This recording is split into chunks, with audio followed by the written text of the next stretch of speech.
Litvina. Vous connaissez l'antiquaire du vieux Prague? C'est un conte de Gaspard Sokol. Dans son recueil, les contes qu'il ne faut pas croire. Enfin, ce qu'il y a à croire ou ne pas croire dans les contes.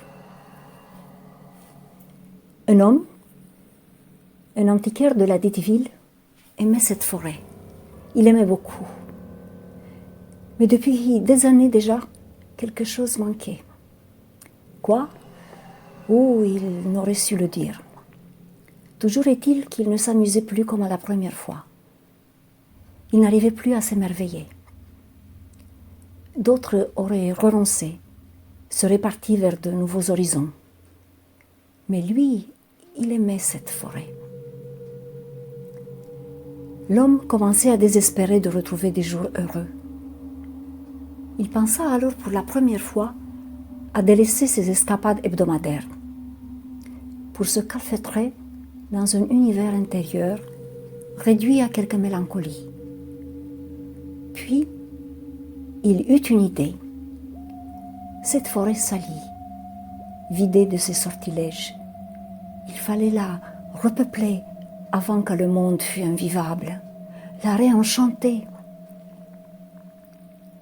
Il envisagea plusieurs moyens. C'est finalement dans de vieux livres oubliés qu'il pensa trouver la solution. Les fantômes.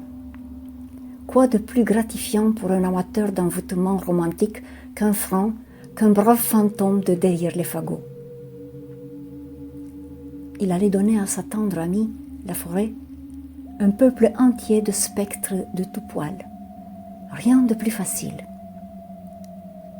Que deviennent les gens les plus courageux comme les plus couards, qui trépassent sans les ultimes bénédictions? Je vous le demande.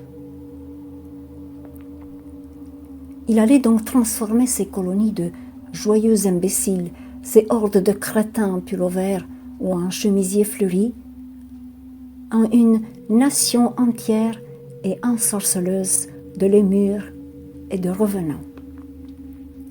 Seule faune civilisée acceptable en ces lieux. Par quels moyens? Là encore, rien de plus aisé. Il suffirait de s'attaquer aux égarés d'un moment, aux solitaires, choisir l'heure, le soir de préférence, et le lieu exact. Les risques étaient quasi nuls. Vous croyez aux fantômes? Le poète en moi se plaît à y croire. Il m'arrive même de rêver que leur sort est plus enviable que le mien, plus léger, plus aventureux, plus respectueux.